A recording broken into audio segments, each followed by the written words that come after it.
Chapter 10 Dinner at the McPhersons'. My dad is home for Saturday and half of Sunday. Then he has to go back to Atlanta. We won't do our usual celebration meal, though, because he's only been gone for a week. Still, my mom prepares a special dinner. She makes some kind of meat dish that looks way too orange. It's almost day glow, the color of those vests the highway repairmen wear. I don't think food is supposed to be that color. I don't think Kate does either. She has already managed to get my mom to give her extra rice and only a tiny speck of orange gunk all by itself. I'm in the kitchen. Dad, Elizabeth, and Kate are at the table waiting. Mom, do you think you could put the orange stuff on the side, please? I ask as sweetly as I know how. The orange stuff? The beef, whatever you call it? I better not make her mad or she'll ruin my nice white rice by slapping the stuff on it. Beef à l'orange, she says. It looks lovely, Mom, I smile sweetly, but could you put it on the side, please? My mother glares at me. We both know I'm only being nice, so she'll do this. But she's angry. I'm not sure why. Maybe it's because of what happened in Mr. Borgdorf's office the Tuesday before last, or maybe it's something else. She's always mad at me about something. I am always a stone in her shoe. My mother puts the orange gunk on the side. Thank you, I say, carrying my plate to the table. Daddy, Elizabeth says. Yes, sweetheart. Did you get to play golf today? No, honey, I had meetings all day. He smiles at her as if this is the nicest question anyone has ever asked him. Doesn't he know she's buttering him up? Daddy, Kate asks, did you get to play golf yesterday? My dad smiles at Kate. No, sweetie, I had to work then too, but hopefully soon I won't have to work so much. Why? Elizabeth asks, her neck stiff, her eyes weary. I'm just getting my priorities straight, that's all. My dad puts his napkin in his lap. What does that mean? Elizabeth asks. I am wondering the same thing. Daddy, do you know what? In ballet class, I got to do a pirouette, Kate said. My father shakes salt on his beef. When you do things that I can't pronounce, I know that's something, my father says. My mother laughs. And what about you, little brown acorn? My father takes a slice of bread and butters it. His cell phone rings. He pulls it out of his shirt pocket and pops it open. Don McPherson. He listens for a full minute. It's quiet, except for the sound of my mom sawing her meat. Yes, Dave. You know, I just sat down to dinner with my family. Could I call you back? Look, Dave. I know for a fact they made their numbers in September. Maybe they weren't leading the pack, but... All right. I don't have them in front of me now. Could I call you back after dinner? I'm sorry, honey, my father says. He flips his cell phone close and slips it into his pocket. His mouth is smiling, but his face is frowning. Sometimes I wish I worked with my dad. I have been to his office, but it's just desks and computers and phones and stuff. I don't get what's so urgent about it. It seems pretty boring to me. What did Dave want? My mother asks. Forget Dave. I'm not going to ruin my dinner by talking about Dave. Here I am with my wife, who just happens to be the most beautiful woman in the world. You bet she is. And my daughters, who are beautiful and graceful and intelligent. He smiles at us. I like how he says this. It feels as if he loves us, all three the same. My daughters are going to be famous ballerinas. Oh, yes, they are. What about Antonia? Antonia isn't going to be a famous ballerina, Kate says. What? My father seemed startled. Antonia, Kate said. She's not going to be a famous ballerina. Elizabeth snorts. Elizabeth, my mother says. Antonia? Yes, well, she's a special case, isn't she? He nods his head and sucks his lips in as if he's considering this. Antonia is going to be... She's going to be... He raises his wine glass high.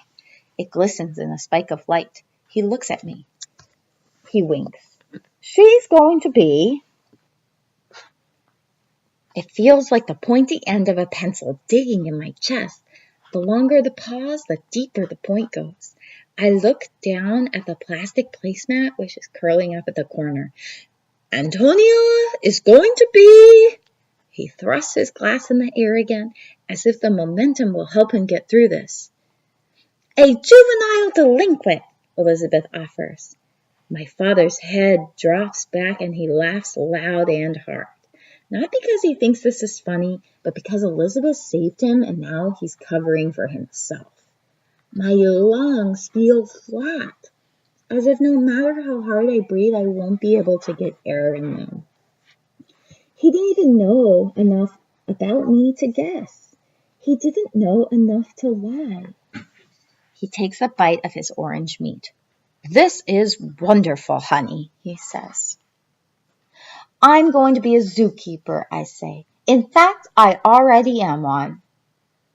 Ah, yes, well, the zoo is a good place for you, Antonia, my mother says. I look her full in the face. I just mean because you like animals, my mother smiles her fake sweet smile. My mother likes to sneak mean things into the conversation, then pretend she didn't mean them. As a matter of fact, I already have a job at the zoo, I say. Do not, Kate says. Do too, I say.